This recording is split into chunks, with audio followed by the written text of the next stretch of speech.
تشریف فرما جملہ حاضرین سامعین پردے میں بیٹھ کر سماعت کرنے والی خواتین السلام علیکم ورحمۃ اللہ وبرکاتہ۔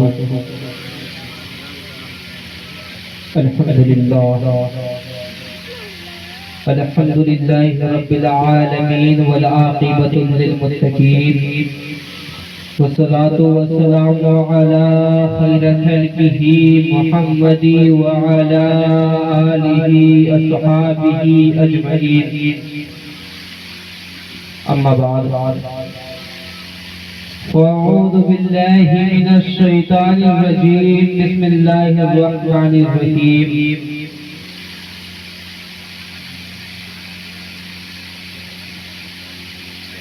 كل نفس ذائقة الموت، صدق الله مولانا العظيم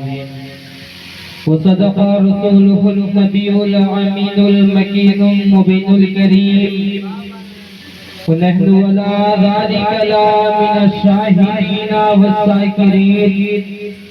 والحمد لله رب العالمين۔ آنکھیں رو رو کے سجانے والے جانے والے نہیں آنے والے، آنکھیں رو رو کے سجانے والے جانے والے نہیں آنے والے، اور حسن تیرا سا دیکھا نہ سنا، حسن تیرا سا نہ دیکھا نہ سنا کہتے ہیں اگلے زمانے والے، حسن تیرا سا دیکھا نہ سنا کہتے ہیں اگلے زمانے والے۔ کیوں رضا آج گلی سنی ہے، کیوں رضا آج گلی سنی ہے، اٹھ میرے دھوم بچانے والے، اٹھ میرے دھوم بچانے والے۔ آئیے عقیدت و محبت کے ساتھ پڑھیں اللہم محمد صلی اللہ علیہ وسلم، نحنی بات محمد صلی اللہ علیہ وسلم، صلی اللہ علیہ یا حبیب یا رسول اللہ صلی اللہ علیہ وسلم۔ یہ وہ باغ ہے جس کے ہزاروں مالک تھے، یہ وہ باغ ہے جس کے ہزاروں مالک تھے، سکندر اس دنیا سے گیا کہ اس کے دونوں ہاتھ خالی تھے، سکندر اس دنیا سے گیا کہ اس کے دونوں ہاتھ خالی تھے۔ محترم حضرات، میں نے خطبہ مدینہ کے بعد قرآن مقدس میں ایک بہت ہی مشہور و معروف آیت کریمہ کی تلاوت کی۔ اللہ رب العزت ارشاد فرماتا ہے کل نفس ذائقۃ الموت، ہر جاندار چیز کو ایک نہ ایک دن موت کا مزہ چکھنا ہے، یعنی جو چیز بھی پیدا ہوا ہے، جو چیز بھی تخلیق میں آئی ہے، اسے ایک نہ ایک دن فنا ہو جانا ہے، ایک نہ ایک دن مٹ جانا ہے، ایک نہ ایک دن ختم ہو جانا ہے۔ وہ سوال پیدا ہے کہ آخر ایک نہ ایک دن مٹ جانا ہے، ایک نہ ایک دن فنا ہو جانا ہے، ایک نہ ایک دن ختم ہو جانا ہے، اس کی تخلیق کیوں کی گئی، اسے بنایا کیوں گیا؟ یہ سوال لے کر میں کہیں اور نہیں گیا، قرآن کریم کے پاس جاتا ہوں، قرآن کریم سے کہتا ہوں اے قرآن تیرا دعویٰ ہے، تیرے اندر ہر سوال کا جواب ہے۔ آخر کل نفس ذائقۃ الموت، ہر جاندار چیز کو ایک نہ ایک دن مزہ چکھنا ہے، جب مرنا ہے تو پیدا کیوں کیا گیا ہے؟ قرآن کو اس کا جواب دیتے تو قرآن آواز دیتا ہے الذی خلق الموت والحیات لیبلوکم ایکم احسن العمل، کہ ہم نے موت اور زندگی کو اس لیے پیدا کیا تاکہ جان سکو کہ تم میں سے اعلیٰ عمل کرنے والا کون ہے، تم میں سے افضل عمل کرنے والا کون ہے، تم میں سے بہتر عمل کرنے والا کون ہے۔ الذي خلق الموت والحیات لیبلوکم ایکم احسن العمل، ہم نے موت اور زندگی کو پیدا کیا، ہم نے موت اور زندگی کو پیدا کیا تاکہ جان سکوں کہ تم میں سے اعلیٰ عمل کرنے والا کون ہے، تم میں سے افضل عمل کرنے والا کون ہے، تم میں سے بہتر عمل کرنے والا کون ہے۔ فعال لما اريد، جب اللہ رب العزت نے آپ کو پیدا اس لیے کیا، آپ کا رچنا اس لیے ہوا، آپ کو بنایا اس لیے گیا تاکہ آپ کی کوالٹی کو جانا جا سکے، تاکہ معلوم کیا جا سکے کہ آپ کس قسم کے انسان ہیں، تاکہ معلوم کیا جا سکے کہ اللہ رب العزت نے آپ کے ساتھ وعدہ لے کر بھیجا تھا کہ اس دنیا میں جاؤ گے، وہ کام کرو گے جس کام کا حکم اللہ رب العزت نے دیا ہے اس کام سے بچو گے جس کام سے اللہ رب العزت نے منع کیا ہے. یہ کام تم کر رہے ہو کہ نہیں؟ یہ کام تم کر رہے ہو کہ نہیں؟ محترم حضرات، اللہ رب العزت نے انسان کو پیدا فرمایا، اس دنیا میں بھیجا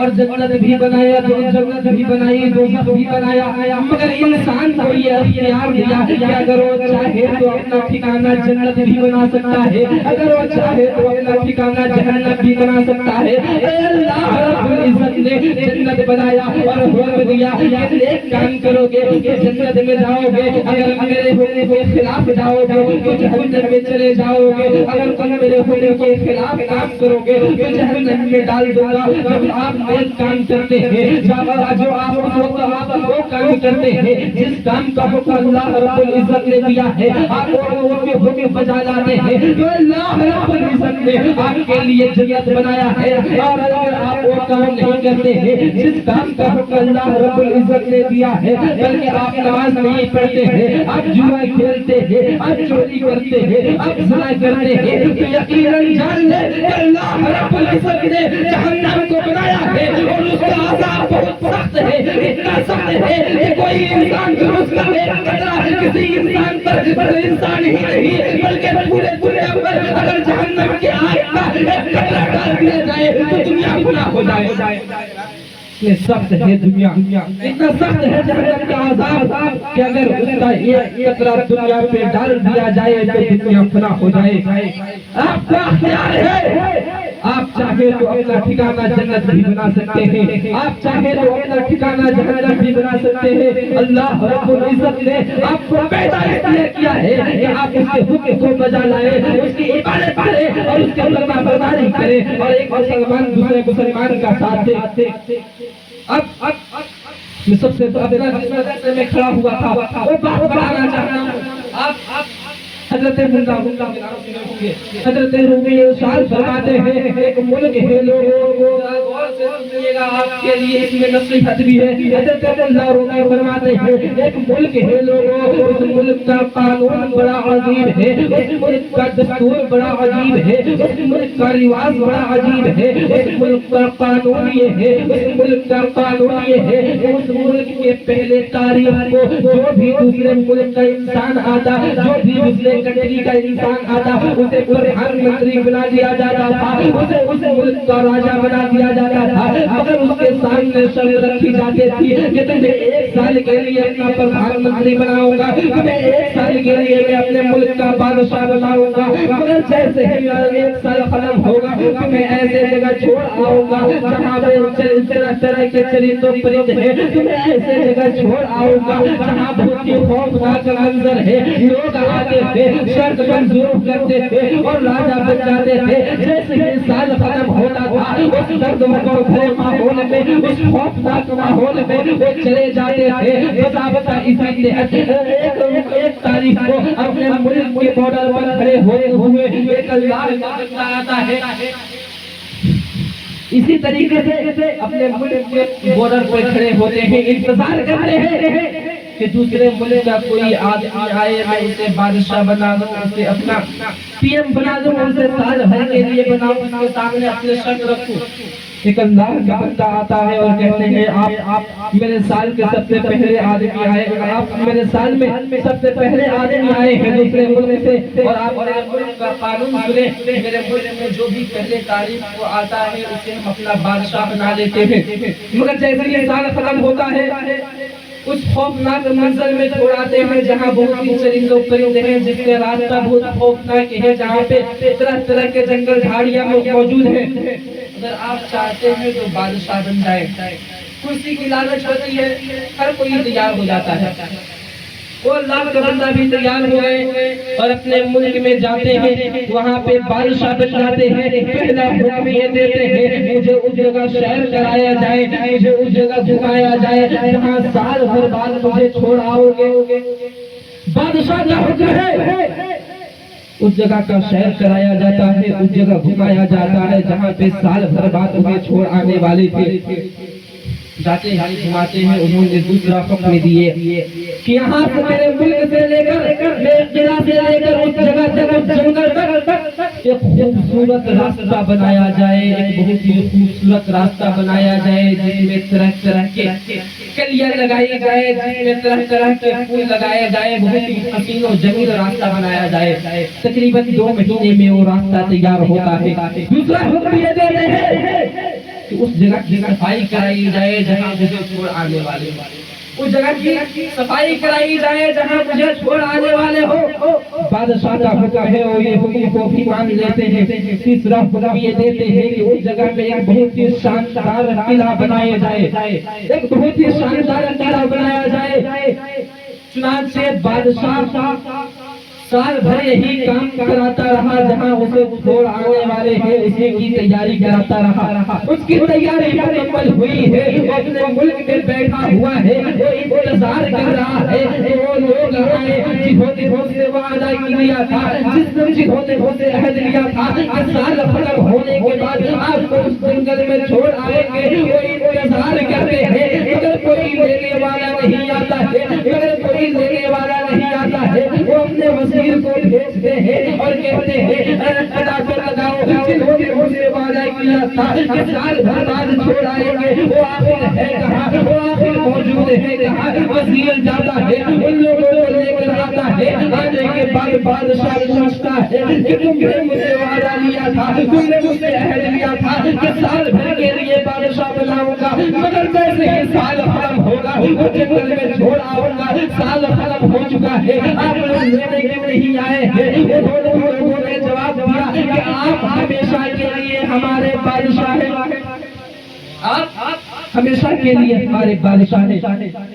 وہ پوچھتے ہیں آج سے پہلے تو تمہارے ملک کا یہ قانون نہیں تھا، تمہارے ملک کا قانون یہ تھا کہ تم آج سے پہلے جو بھی سال بھر پہلے آتا تھا اسے بادشاہ بناتے تھے، سال بھر کے لیے بادشاہ بناتے تھے، پھر جنگل جھاڑیوں میں چھوڑ آیا کرتے تھے، تم نے اپنے ملک کا قانون کیوں بدلا؟ وہ لوگ جواب دیتے ہیں کہ آج سے پہلے جو لوگ بھی آیا کرتے تھے بڑے بدھو تھے، بڑے بیوقوف تھے، ارے آتے تھے، انہیں معلوم تھا کہ سال بھر بعد مجھے وہاں پہ چلے جانا ہے، مگر اس کی کوئی تیاری نہیں کرتے تھے۔ آپ ایسے بادشاہ جو میرے ملک میں آئے اور پورے سال اس بات کی تیاری کی، اس جگہ کی تیاری کی جہاں پہ آپ کو جانا ہے، اس لیے آپ ہمیشہ کے لیے بادشاہ ہیں۔ حضرت رومی اس بات کو لکھنے کے بعد پیچھے لکھتے ہیں اے دنیا والوں غور سے سننا، اے ہندوستان والوں غور سے سننا، یہ کسی ملک کا قانون نہیں ہے، یہ کسی ملک کا قانون نہیں ہے، یہ کسی عرب کنٹری کا قانون نہیں ہے، یہ کسی امریکہ کا قانون نہیں ہے، یہ کسی امریکہ کا قانون نہیں ہے، یہ کسی لوگوں کا قانون نہیں ہے،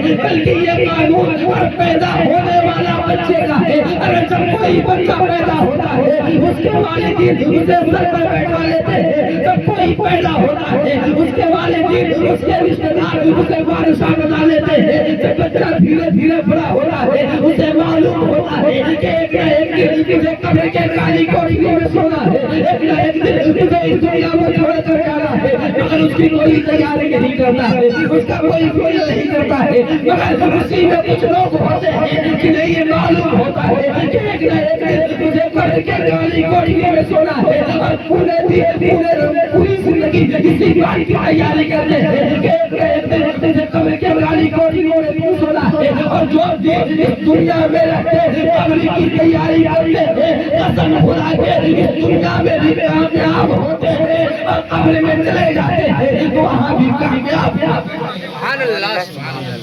جو اس دنیا میں قبر کی تیاری کیا کرتے ہیں وہ اس دنیا میں بھی کامیاب ہوا کرتے ہیں اور اس دنیا سے چلے جاتے ہیں وہاں بھی کامیاب ہوا کرتے ہیں۔ میں نے پہلے بھی کہا کہ یہ وہ باغ ہے جس کے 1000 مالی تھے، سکندر اس دنیا سے گیا تو اس کے دونوں ہاتھ خالی تھے۔ اب اسی چند کلمات کے ساتھ اپنی گفتگو کو ختم کرنا چاہتا ہوں۔ مجھے بولنے کہنے میں جو بھی غلطیاں خامیاں ہوئی ہو میں توبہ کرتا ہوں، توبہ اللہ ربی من کل ذنب واتوب الیہ۔ طوفان روح لانے سے چشم کیا فائدہ، اگر اثر کرے تو ایک قطرہ ہی کافی ہے۔ وما علیک الا البلاغ۔ السلام علیکم ورحمۃ اللہ وبرکاتہ۔